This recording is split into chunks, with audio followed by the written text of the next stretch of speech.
Hey there, hello and welcome. It's Madeline here. Thanks for joining me. Beautiful souls on the conference line, folks on Facebook. If you're live on Facebook, type something in the chat so I can see you. And today I'm sharing my friend's Walmart story in an effort to talk about the ego, right? Give us lessons about the ego, which is, I love how life brings the lessons that we need or the stories that we need forth to support the lessons that we're learning, because recently I've been studying about the ego, and I teach about the ego in my program. So, and then my friend tells me this Walmart story, and it's a great opportunity to talk about the ego, because the ego was all over the place in that story, and also moving it out of the way, which is the goal of goals. So my friend and his wife went to Walmart recently, and as they approached the checkout counter, they were cashing out, and one of them asked the young woman cashing them out how she was doing, and she replied that she wasn't doing so well, and she might have teared up again, that earlier, just a little bit ago, someone, an old man, she said, was mean to her and made her cry, right? And made her cry in front of everyone who was in line and at the store and around, and embarrassed her. Not only made her feel bad, but also embarrassed her, because now she was crying. And I think the young woman cried as she was repeating the story to my friend and his wife. So they cashed out, and as they were leaving, his wife says to him, you know what, maybe we should, buy her some flowers or something, do something maybe to try and cheer her up a little bit. So they did, and they went back in and they gave her the flowers, and she was so touched by their kindness and compassion that she began to cry tears of joy in lieu of the tears of sadness and frustration that she had experienced earlier. And I thought, oh, that old man's ego got the best of him. And it's probably in control if he's behaving that way, if he's behaving badly towards a cashier at the store that he has no connection with other than the few seconds that he spends at her checkout. So the ego, let me tell you a little bit about the ego. We could talk about the ego for days, but we don't have that kind of time right now. And so the ego is anything that's associated with I. It's the I former, okay? And so anything that you associate with I, me, or mine is an ego representation. Okay, so that's something as simple as your name, your gender, right? And then we'll move into, it gets a little bit more broad and attached to possessions, right? Your position. So things like, I'm Madeline, I'm a teacher, I'm female, I'm in my home, I have a car, my clothes, my jewelry.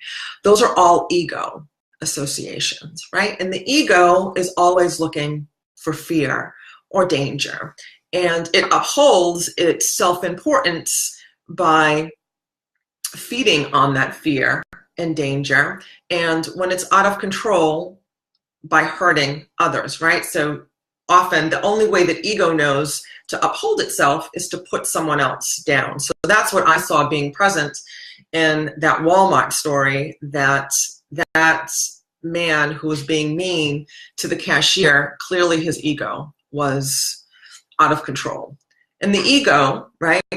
Ego is representative of all those I, me identifications, right? Ego is what separates us from each other.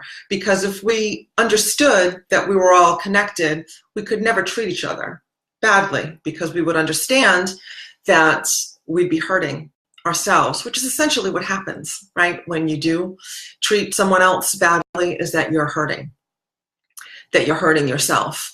And all the wisdom traditions teach this, right? So I'm recently being introduced to the Huna tradition of the ancient Huna tradition of Hawaii, and they say that there is only one of us here, right? There's really only one of us here, which is also very similar to the Vedic tradition that I also study, which is that we are all one, right? There's that we are all one, and like the ocean and the wave, and we are, the divine is the ocean, and the wave is that brief expression, individual expression of the wave. And in Christianity, Jesus Christ said, I and my Father are one, and you and I are one.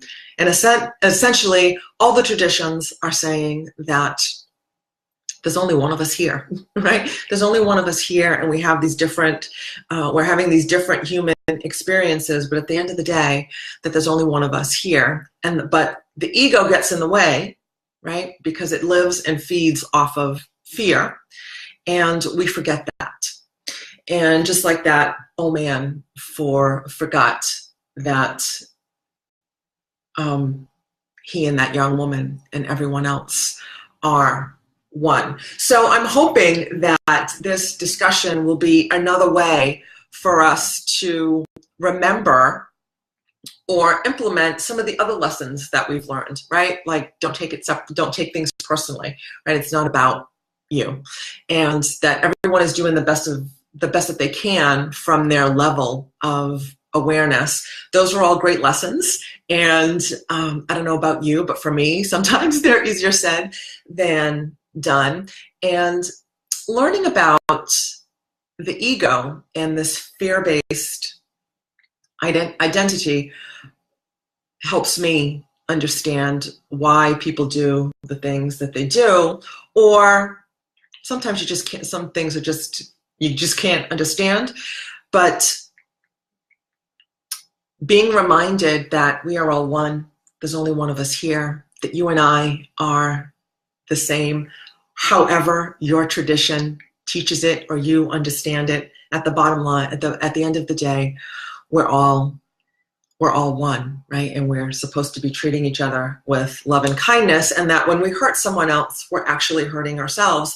That's why when we say or do something, right, that hurts someone else, we feel badly, right? And then by the same token, or by the flip side of that token, right? So when after my friend brightened that young cashier's day by bringing her flowers and showing her kindness and compassion, the next day when he was telling me that story, he still felt good about it, right? Because he was making her feel good.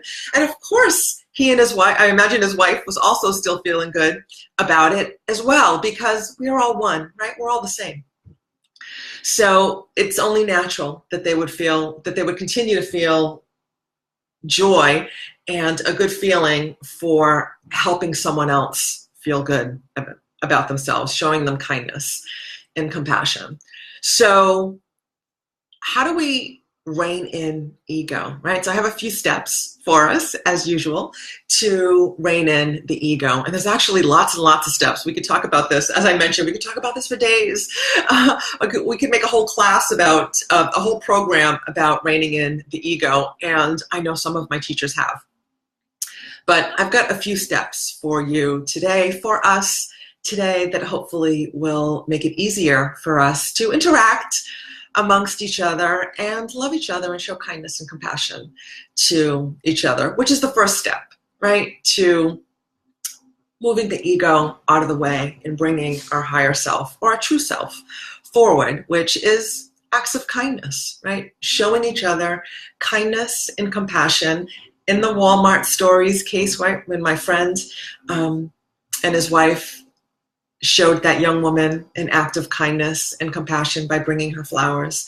And we could also do that when someone is not hurting, just because it's our natural state, right? It could become our natural operating, our standard operating procedure to just be kind and compassionate towards others.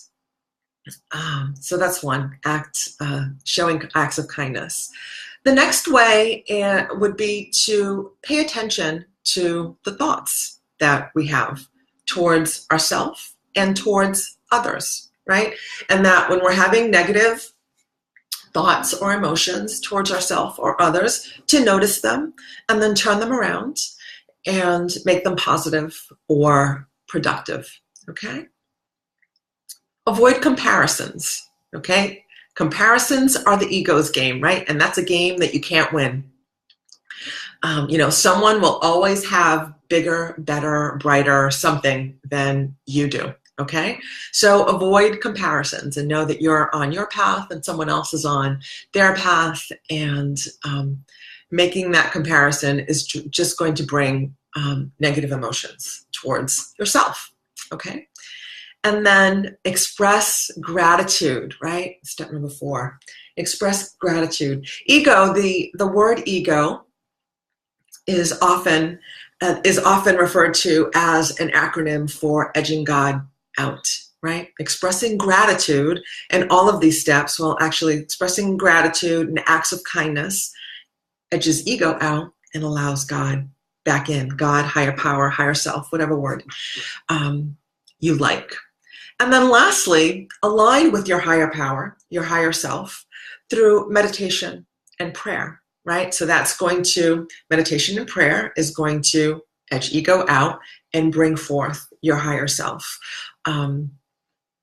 your true self, your higher power. Allow us to align with our higher power so we can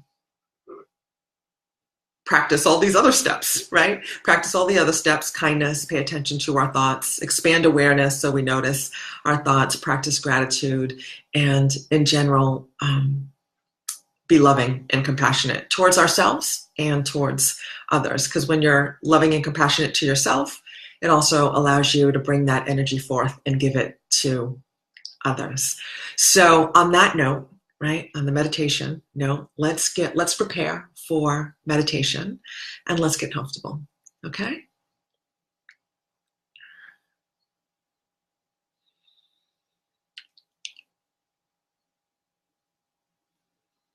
Get into a comfortable position, get your spine erect.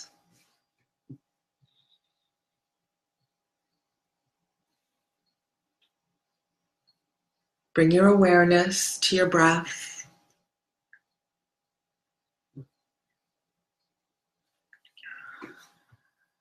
Start to notice the inflow and the outflow of your breathing, in and out through the nose, mouth closed, if you can.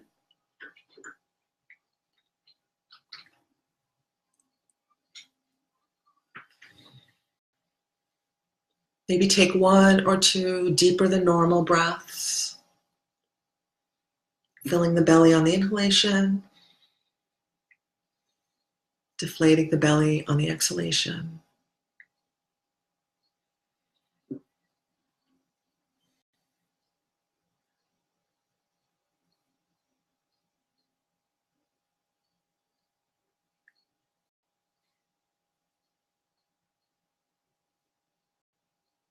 And now let's begin the silent repetition of the mantra, I am.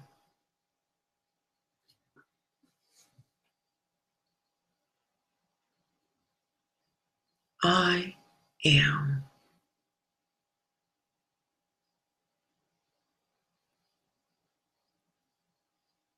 And thoughts and labels, identifications will come.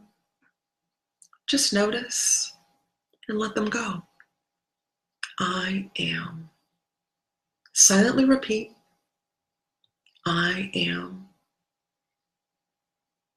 without moving your tongue or your lips.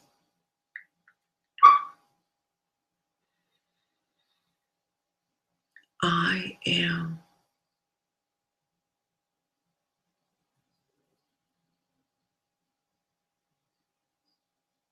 I am is a complete sentence.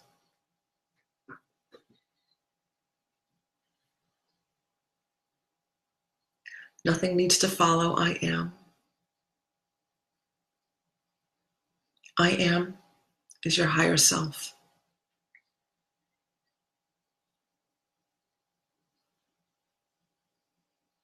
In all the wisdom traditions, there's an I am.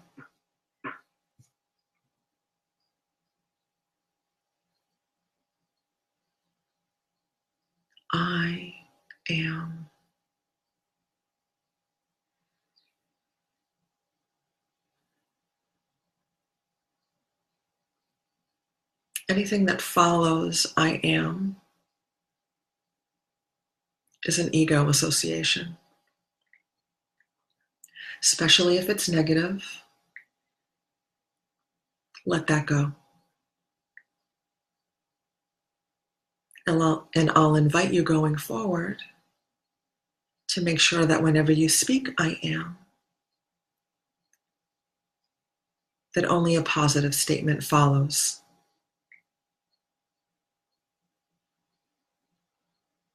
So let's continue with the repetition of the mantra, the silent repetition of the mantra, I am. And remember that repetition of a mantra is gentle and relaxed.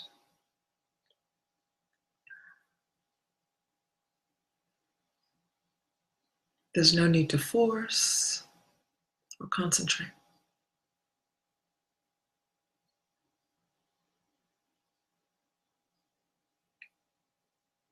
Just think it easily, effortlessly.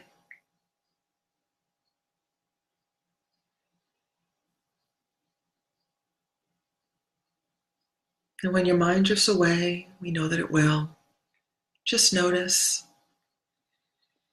and then gently return to the I am.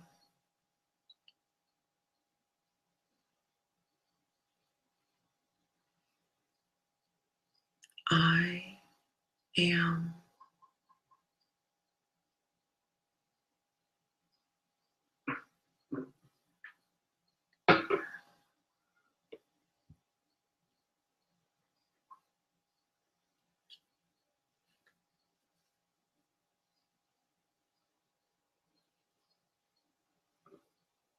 Now let's continue meditating gently. I'll watch the time and let you know when to stop. Enjoy.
Continuing with your eyes closed. Stop thinking the mantra and just sit easily.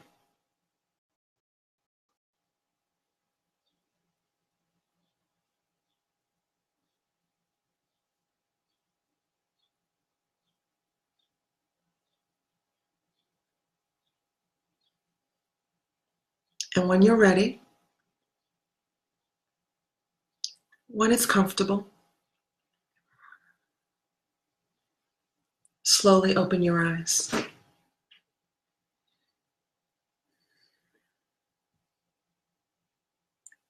Going to unmute my corporate friends on the line. Was the meditation comfortable? Yes. Good. Fantastic. Any thoughts or comments on the Walmart story or the ego? Okay. All right. Anyone else? I'm sorry, what was that, Johanna?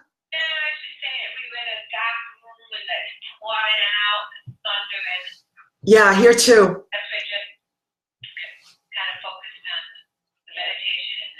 Good. Is there anyone else that wants to say hello? I see Neil joined online. Hello, Neil.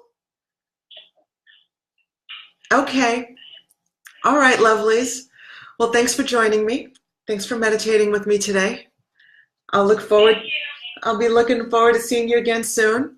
And until then, I'll see you in the gap. Namaste. Namaste. Namaste. Love.